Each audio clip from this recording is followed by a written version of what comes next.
السلام علیکم دوستو، میں ہوں محمد کاشف اور آپ دیکھ رہے ہیں انفو کائنات۔ بدکاری حرام اور کبیرہ گناہ ہے۔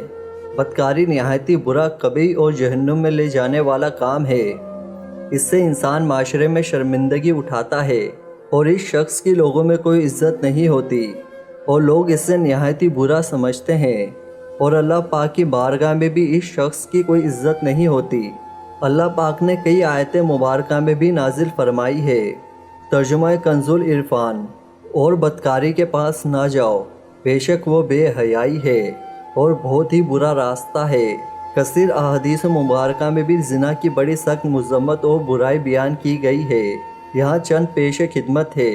حدیث مبارکہ حضرت عمر بن عاص رضی اللہ تعالیٰ عنہ سے روایت ہے کہ حضور پر نور صلی اللہ علیہ وسلم نے ارشاد فرمایا، جس قوم میں زنا عام ہوگا وہ قحط میں گرفتار ہوگی، اور جس قوم میں رشوت کا لین دین ہوگا وہ رعب میں گرفتار ہوگی۔ نبی پاک صلی اللہ علیہ وسلم نے اپنے صحابہ کرام علیہم الرضوان سے ارشاد فرمایا، زنا کے بارے میں تم کیا کہتے ہو؟ انہوں نے عرض کی، زنا حرام ہے اور وہ قیامت تک حرام رہے گا۔ تو رسول اللہ صلی اللہ علیہ وسلم نے ارشاد فرمایا، 10 عورتوں سے زنا کرنا اپنے پڑوسی کی بیوی کے ساتھ زنا کرنے سے ہلکا ہے۔ ابو ہریرہ رضی اللہ تعالی عنہ سے روایت ہے کہ حضور پر نور صلی اللہ علیہ وسلم نے ارشاد فرمایا، جب بندہ زنا کرتا ہے تو اس سے ایمان نکل کر سر پر صاحبان کی طرح ہو جاتا ہے، اور جب اس فعل سے جدا ہوتا ہے تو اس کی طرف ایمان لوٹ آتا ہے۔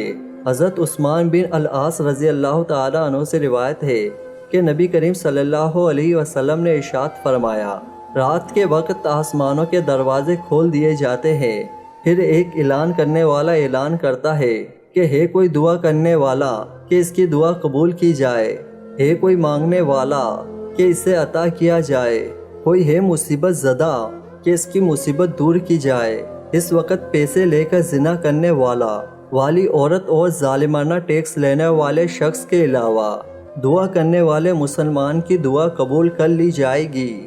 بدکاری کے اسباب۔ برے لوگوں کی صحبت، علم دین سے دوری کی وجہ سے یہ فعل پایا جاتا ہے، اور نفسانی خواہشات کی حرص کی وجہ سے یہ برا فعل سرزد ہوتا ہے۔ بے حیائی اور بے پردگی کی نحوست کی وجہ سے بھی ایسے افعال سرزد ہوتے ہیں۔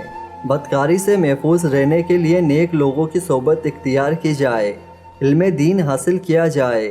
حدیث میں ہے کہ روزوں کی کثرت کی جائے کہ روزے شہوت کو روکتے ہیں۔ برے لوگوں کی صحبت نیکوں کو بھی برا بنا دیتی ہے۔ امید کرتا ہوں کہ آپ کو یہ میری چھوٹی سی ویڈیو پسند آئی ہوگی، تو پلیز اس ویڈیو کو لائک کریں، اپنے دوستوں میں شیئر کریں اور میرے چینل کو ضرور سبسکرائب کریں۔